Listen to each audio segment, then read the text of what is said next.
profit per acquisition, like you mentioned earlier, PPA is my favorite business math formula that exists. You collect some information, you need to take the time to look at the information, and then you need to generate what you want to investigate from there and what you're going to manipulate.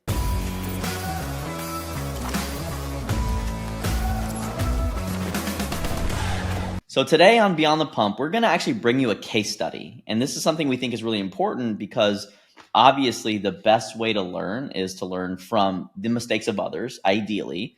And let's be honest, we've all made a lot of mistakes. So we put together this vignette, this hypothetical situation that Steve is going to walk us through one of the principles that he loves and finds absolutely essential, which is the PPA model. And so in today's specific case study, we have a formerly wildly successful company, had its comeuppance during some austere times, was doing really well, and in the most recent year had a very challenging fiscal position, meaning basically usually we'll say like 8-figure earning revenue kind of company, and then the year that they're looking at right now, they're already $500,000 in the hole, about halfway Well, through. we'll give it solid how would you numbers. navigate So that? in 1 year, they did $1 million in top line revenue, and they took home like $400,000 in profits. And now they're losing $40,000, and they're already halfway through the year.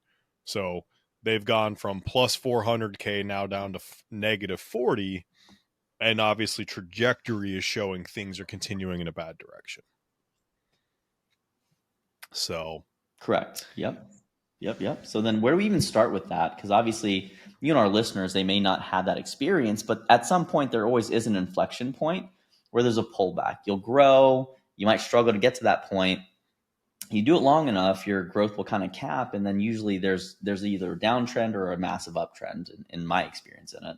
I don't know, Steve, have you seen that as well? Or is that kind of like some people just hang typically out in smaller entrepreneurial businesses, you have these waves of ups and downs. It's just because generally speaking, as an entrepreneur, as a small company, you don't possess the wide variety of skill sets to grow and keep things stable and then rebuild like a better, bigger, more solid foundation to then set yourself up for grow and then stabilize again and just repeat that process. Because let's be honest, somebody who can go out and grow something, market, sales, like really focused, is not necessarily going to be the best on the operational side of things of creating those foundations that stop that slide back. And frankly, I mean, let's be honest, it's not as fun, it's not as sexy, but that's why we have the ups and the downs in business, because one person usually isn't good at everything. So yeah, it is not abnormal to see, let me do $1 million this year, and then all of a sudden next year, my top line revenues are like maybe 400K at best, and now I'm losing money. That is a very common thing. I mean, for me to grow all my brick and mortar businesses that I had, my gyms, all but one that I added to my portfolio. So I started 3 from scratch out of 17. The other 14, I bought them all from somebody, and the business was effectively failing. And through that and the purchasing idea of things, in total, those 14 businesses, I think I laid out a total of something like $20,000 in cash to buy them all. I effectively was willing to take on their future debt. So somebody had bought personal training and they still had to be trained out, or somebody had a bunch of massage sessions left over and those had to be fulfilled on. So there was a debt, so to speak, that I was paying or absolving somebody for, not to mention I commit to paying your lease and all those things. But I was able to buy these businesses during a downturn and effectively look at it and go, all right, well, what do we need to fix to undownturn it, right? And that's really the big question, because we have the case study, but everybody here goes through a point in time in business where things just aren't great. And you don't know what to do because what you've always done isn't working. And that's the hard part. That's the fact that most entrepreneurs are going to face at least once in your career. It's just, are you going to be the person that lets it kind of break you and you're done? Or are you going to figure it out, solve it, and find a way to kind of move past it? That's really the big question here, right? Yeah. Yeah. Well, I think that's one of the reasons why it's essential to continue to learn more and get into those other social circles or those networking groups, or, read those books. But a lot of people definitely get in the weeds, and they kind of take their eye off the prize, so to speak, which is why, when the tools no longer work, they're often at a loss, and they're being in that very reactive cycle of, kind of grow, struggle, fail. And we kind of talked about launch and struggle and launch early on. But like, I mean, that, and so how do we start to learn from those things? And this is where like the Harvard Business Review is a great resource for those of you that don't know where to even start with some of that stuff. They're a phenomenal resource. You just go read some of those things. I mean, obviously you have access to us, the podcast, but you definitely want to make sure that you're addressing and always actively looking for a potential future limitation that could be pretty damaging to your business growth. If that's something you desire to do, or if you want to hang out at 135, which is what we help people do at Empowered, then obviously you want to find the appropriate resource that's going to help you cultivate the skills necessary to do that. So all that to say, there's a very specific acronym that, sounds like it's pretty important for people to truly master. Steve, what do you got for So them? profit per acquisition, like you mentioned earlier, PPA is my favorite business math formula that exists. And little backstory on this one, right? And it's funny, Russell Brunson, one of my mentors, it was always the people don't find the things valuable that you have until they know how you learned or you earned that knowledge, that thing, that nugget of information, right? Because if it was free to me, probably not as valuable and I throw it your way. But if I tell you it helped me move businesses to doing over $1 million a month, as well as a singular business pushing almost $100 million a year, now all of a sudden this thing that was created through going and battling a downturn is something that is valuable, and it actually helped Mm-hmm. get out of that downturn. But profit per acquisition is effectively, I'll call it an operational way to look at your business metrics, your KPIs, your whatever you call these indicators, these numbers that I look at my business on a regular basis. Now, traditionally in this world, we have so many Google Sheets, you have a CRM, you have a bunch of different things that show you a bunch of different data. I'm not saying that that's bad. Mm-hmm. You actually need that in order to move into profit per acquisition. But profit per acquisition distills all of your business metrics into three key numbers. And you and I can have a very logical, good conversation when we look at three pieces of data. When we have 40, it's kind of hard to start to really put all that together and for it to make sense and for us to have a non-emotional Mm-hmm. conversation.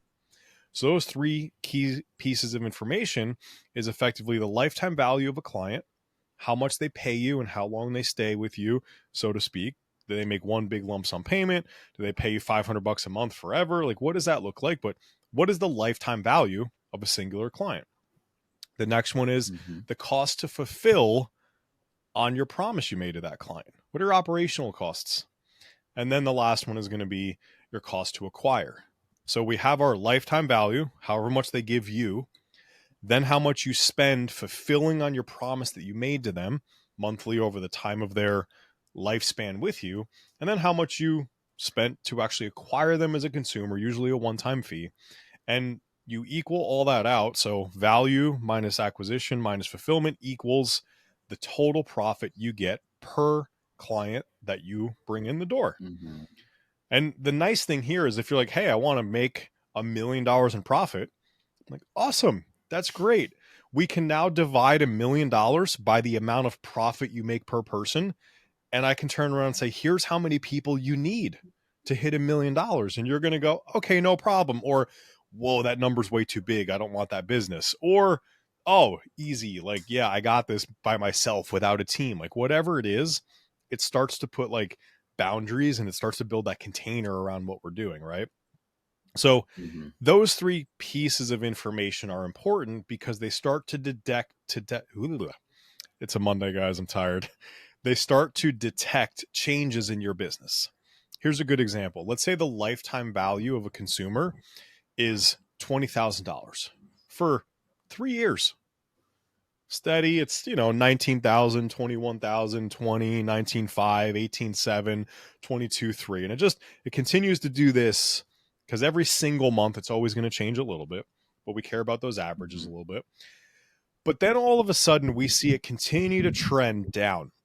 20, 18, 17, 2, 16, 15. And after a year, now we're hanging out around $11,000 in lifetime value. Well, very clearly, one of two things is happening. People are either paying less or they're staying with you for less time. If you're you listening to this right now, think about the first questions that might come to your mind. For me, I go down the road of asking the business owner or the situation, well, are we charging less? Are we over discounting? Are we like, what are we doing to cause the price to go down? Or did our service start to suck? People aren't getting the results, something like that, and they're quitting sooner. Those are two buckets of questions that now you can go investigate. We have a direction.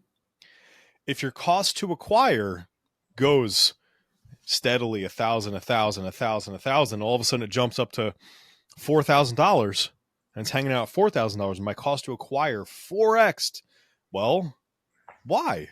Are you spending that much more to get the same amount of people in your business? Or are you spending the same or more and getting less people into your business? So is it like a sales problem? Is it a marketing problem? Like what's going on there? Mm-hmm. And then the last one, cost to fulfill. Well, if that shoots up way high, are we spending more on operations? Did we hire a bunch of people? Did we deploy a bunch of new systems and tech that's costing us money? Or are we fulfilling on less clients? Because if we spend 10 grand, but we fulfill 100 people versus 10 people, it's obviously more expensive on the 10 people. Mm-hmm. So we now start to get these little questions, these bucket of questions that they don't answer the question, but it drives us in a direction depending upon what direction one of those three numbers go. And that was really the process. Let me see. This number went in this way. What logical question should I ask? Ask the question, go find the answer. Usually when you find the answer, you then come up with another question and you continue to repeat that process until there's no more questions to be asked and you have now identified the problem. Lifetime value going down. Okay, great. Are they spending less? No, we're selling them the exact same thing. In fact, we've incrementally increased our prices over time. Cool. It's not a charging thing. The only other thing is people are staying shorter amount of time. Mm-hmm. Yeah, they are. Okay, cool. Well, what were the numbers? Well, they used to stay for 4 years. Now they only stay for 18 months. Okay. Well, why? Well, I don't know. 3/4 of the team left or got fired 2 years ago. And now all of a sudden people are leaving. Oh, okay. Well, what are NPS scores looking like? Are people happy? Well, we don't do NPS anymore. We used to though. But before when we stopped, the reason we stopped was because the data was getting worse and we didn't want to look at it anymore. Got it. Okay. So the core team that was creating success and lifetime value and keeping stickiness is now gone. You know your net promoter scores, how much people like your service, your business, or were trending down, but you stopped doing that so you didn't have to look at it. So let's go send out an NPS survey and see who answers. Let's just try that and see. Oh, it comes back -40. Huh. You know, fulfillment on the promise you made is clearly subpar. So let's see what happened. You know, a year and a half, 2 years ago, tried to make things really, really efficient, tried to save some money, did all this stuff, fired some people, all the things on the back end, create more profit. And it was more profitable for like 3 or 4 months. And then the wheels fell off because now our service delivery was crap. We had the wrong people trying to deliver services, people that had no business jumping from the career that they once were in, managing a restaurant of employees that like, you know, McDonald's, so they're all like 12-year-old employees, is now leading the entire team and trying to drive specific outcomes for teammates and clients. And we're wondering why the business is failing. And those are literally the scenarios that can come up. And all it does is it takes all of these complex numbers and these, at the end of the day, you have a big data sheet of stuff. Which number's the most important? I have no idea. But I can tell you all three numbers on profit per acquisition are equally important and allow you to ask good questions. Eventually you get to where you're at, and now we know. So, but this was born actually when I was consulting for a brick and mortar weight loss and nutrition coaching franchise system. And everything was falling apart and they didn't know why.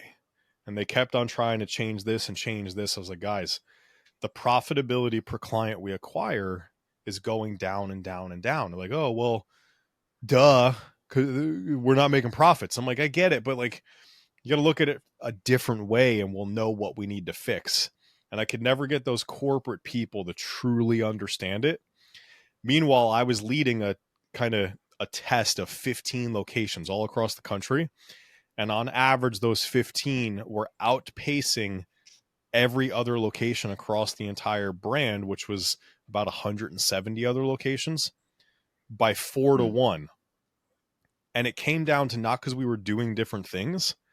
We were looking at the numbers differently and asking questions differently. And that's how it was born. But that's literally the example of here's what's going on. And wow, we have a fulfillment issue, leads to lifetime value decline. Now all of a sudden people aren't as profitable.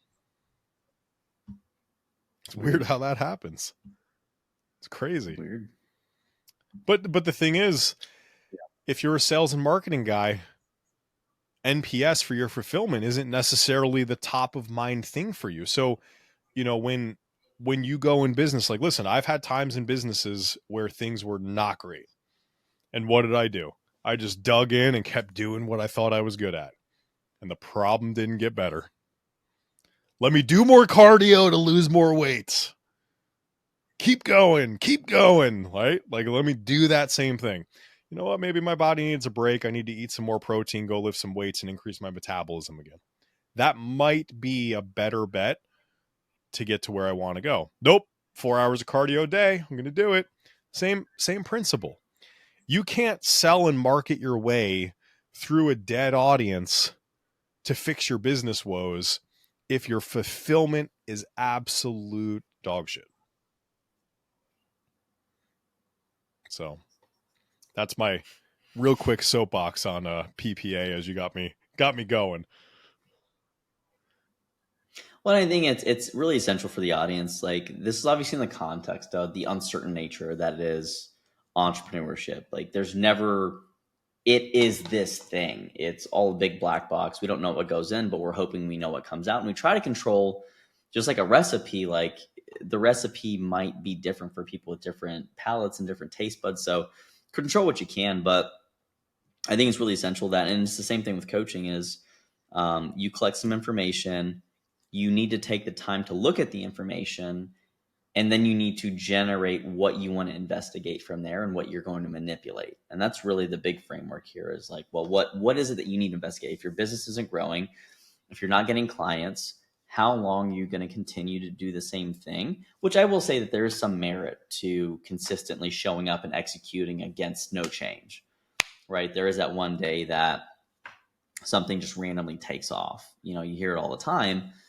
However, if you're not collecting information, if you're not looking at what can possibly change, and now you're 6 months in, it's going to be kind of a weird situation. But I think the average statistic is like the average online, or not even the average online, the average business isn't profitable for the first 2 years. And so when you turn around and people are entering the space and they're like, well, I'm going to get 10K in like 2 days. And, and that was a big thing, I would say, probably 2-ish years ago. And then obviously, given the nature of 2025 and the geopolitics and the socioeconomic status of how things are evolving, like, there are other external influences that have definitely, created less disposable income on the behalf, like in the consumer segment. And so, businesses that are smart, and this goes back to earlier, like, if you're continuing to learn, you're looking around, you're shopping your competition, you're looking at and grounding things in sound business principles, like, the PPA model here, then you have a good decision-making boundary set. well, okay, like let me see which one do I want to pull on, because you can't really pull on all of them at the same time, especially if you're a new business owner. So just to be clear, like pick one thing to change, see what happens, make some changes, see if that changes anything. And if it doesn't, then you need to pull on a different lever. Um, but frankly, I mean, honestly, I would just say go hire someone to consult with. It'll drastically decrease your learning curve. Or you can come to one of our event stuff, like one of our workshops that we have. We actually have one coming up, I think, right, Steve? Yeah, I think we're what, 3.5 weeks out. Two Something two like that. weeks, We two try and to a, run two and a one half every weeks. month. 20, like the 28th of the month or whatever. I think it fires off. There we go. So, yeah. So, I mean, if you're stuck and you have no idea what your PPA looks like, or, because we try to make them both coaching skill set wise relevant and business acumen relevant. And so, Steve, what are you talking about this month? So this month we're really focusing on taking your marketing and converting that into actual sales and revenue generation. So we're talking a lot around Mm-hmm. your actual cost to acquire a consumer. We're not going to talk Okay. a lot about creating more attention. Obviously, that comes before it. What does that path look like? But now that we have some attention, what are the things we do in marketing? How do we layer components in? And how do we get people to effectively a sales opportunity? So defining your offer, what does that bonus stack really look like? Just making sure that you are prepared to convert people into whatever it is you're trying to help them with and what you're trying to sell them. Got it. So going back to the PPA, it sounds like you got that cost to acquire thing going on this workshop. For those of you that have, for the coaching side of the house, I mean, while we're talking about it, might as well just give the details. I've written 3 nutrition certifications, so we are launching a 4th updated version. And in fact, if your companies that you're buying these credentials from, if they're not updating their stuff every 3-ish years, they're going to fall behind, and the things they talk about might not necessarily be the most updated. And so some things you want to make sure that you're doing is you're asking those companies, hey, what are the learning outcomes? What are the coaching outcomes? Like, what are your people that buy your certification getting from that? And if they can't answer, I would frankly not buy it. I think that it's just, they might be trying to do some weird shit, with my experience in the industry. So we are launching another nutrition certification. We're super excited about it. But it's probably going to be about 50% upgraded from the last one that I wrote and launched like 4 years ago now, Steve. 3 years ago. 22. So three years ago. 22. Yeah, so 3 years ago. So yeah, that's the coaching segment for this month. Next month, I think it's going to be fitness, or actually, I think it's psychology next month. So, I mean, we always have different things coming up. And if you feel stuck in any way, like please, please, please reach out, because it really is a shitty feeling to be, feeling like you're overwhelmed, you're floundering, and at the end of the day, you've spent too much time being overwhelmed when you just want to give up. And we need good coaches in the space, which is why we do the stuff that we do. Because it really does, rising tide lifts all boats. And that's why all of our stuff is dirt cheap. And, why we do, I mean, fuck, half of it, most of it for free. Highly valuable, Andrew. Not So, dirt cheap. Highly valuable. I mean, hey, listen, we try to make it as accessible as possible. Correct. And so there is something, you're not going to pay $2,000 for a cert with us. It's just kind of a weird thing.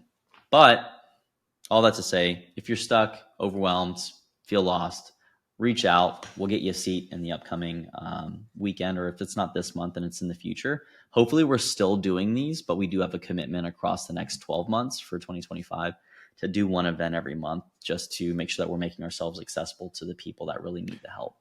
So we hope to see you guys there. You mentioned the idea of, ask for help, hire somebody, whatever the case may be. And, the story here, I opened my first business in 2009. I became a manager in my first business in 2000 and geez, I'm starting to get old. 6. So 19 years ago. And Jeez. for me now, so profit per acquisition, I just explained this to you, the 3 numbers, and conceptually you're probably like, all right, I get it, but you go try to do it in your business, you're like, I have no idea what's going on. You give me 15 minutes to ask you questions and understand your business. And if it's complex and you got multiple things going on, 30 minutes on the high end. Outside of that, I will give you the top 3 things you need to go fix in order to get your business to go back to where it needs to go. You're probably going to know one of them. You just haven't taken the action yet because it's hard or it's not the thing you love the most or whatever. The other 2 probably come as a surprise. And it's just, I never really thought about it that way, or I didn't do this thing or some version thereof. And it happens. I mean, Yeah. the people get to coach today are doing $10 million a year in top line revenue. We have a conversation once a month around what do we need to focus on. And it's always an enlightening conversation, literally once a month. And we've been doing this. We do these things now every single quarter, leadership meeting, sit down, have big conversations. And of the 2-3 focus Mm-hmm. points, one or two usually stays the same or very similar. And then there's always a new one that enters. And it's like, hey, we need to get some attention over here and focus. So it is always changing and evolving, but Mm-hmm. within 30 minutes can identify the thing. Now it's about building the plan and just taking action on the plan. And And that part changes so much because the industry, the variables, the people, the resources allocation, you know, it just that's where the magic really comes in. It's like, here, you're fucked up here. But at the end of the day, like, but the so what should always be the yeah, question of like, how do you move that forward? And I love the fact that it's just like you mentioned that there's always a couple surprises, and we know that there's something called a blind spot when it comes to human behavior, of things that you just like have this epiphany and you're like, oh my gosh, like I had no idea. And you want to, at the end of the day, try to minimize as many epiphanies as you have by actively seeking them out, by getting people that have significantly more experience and or knowledge in those domains, because then that's where you become the person that ultimately turns around and gets to lend value to your peers and the people that are starting. And that's really where we want to get to, is that we build such great coaches and great businesses that those people then turn around and are able to do something similar for their own people, who then turn around. And that's really how we raise the standard, and kind of rising tides lifts all boats for the industry. So that's the game that we're playing, and we're super excited to get to play with you yeah. And guys. that's, when we talk about like our events and when we do these things, Yeah. we talk about the principles and the theories for sure, right? Because we want you to have an underlying kind of understanding of the things that we're going through. Some are stuff that, quote unquote, we've invented when we changed the game. And, but that said, like, the profit per acquisition and those three numbers, that's not brand new. It's a different way of looking at it and articulating a different way. I am the Mhm. first person who has ever done profit per acquisition method, formula, however we want to talk about it. But everybody's talked about what my customer acquisition costs are for years. Mhm. So it's just a different way. So Mhm. it's not necessarily new, but it is a way to relate it to your business. So, but we want you to understand that principle, that foundational thing. So Yeah. you are now empowered with that information to take it and apply it in different aspects of your business. Then we actually break down what the tactical execution thing is. Because imagine, like, you can come sit in a room with us and we sit there, or you watch a course of ours, like 20 to 30 hours of content. And it's just this, hey, you could do one of these million things. Well, which one should I do? Because then on the other side of that, guess how hard it is to take action and actually make the change you want? It's like, these things are great in theory. It's fun. You get me pumped up when we talk about it. It's great. But I don't actually know what I'm going to do for the next 90 days to change my problem that I currently came to you with. So we want you to have the language, the understanding, the base level, the foundational component of what's going on. But we also Mhm. desire you to have, here's the action plan to go accomplish the thing that you care to accomplish, you came to us with. And those are always going to be the outcomes of what we teach, specifically our in-person stuff. But also when you come into Empowered, we break those down. And that's where we will literally do a full training on profit per acquisition, but give you a tracker that you can leverage in your business as well. And that's the stuff that starts to make the change for you. 100%. So all that to say, like, we're here, we care. We'll keep doing this stuff for as long as, I mean, until we get run over, or, you know, plane engine goes out or something, but God forbid. But yeah, you know, in the meantime, it really means a lot to us. If you can help us share the message, obviously, like, subscribe, make sure you're staying up to date on the podcast. And please, like, if you do know of anyone that is struggling to build their business, share this episode with them, because this might be something that helps them gain some insights and helps them start to ask better questions. And realistically, if you're listening to this podcast, chances are you're a coach or you're someone that is a savvy consumer, and maybe you just love us. I don't know. But at the end of the day, like if you think any of the stuff that we talk about is valuable, please share that with someone, because it really does make a huge difference for us to continue knowing what people are really valuing and what we probably want to focus more on. So until then, if you got any questions, where should they reach out to us, Steve? The social media platforms, Instagram, Facebook, going to be great. Leave a comment below. Throw us an email if you want. Either way, we'll find it. We'll see it. Create some content around the things that you want. There we go. All right. Stay tuned for more details on the upcoming events in February. And until then, thanks for joining us. We'll see you next time.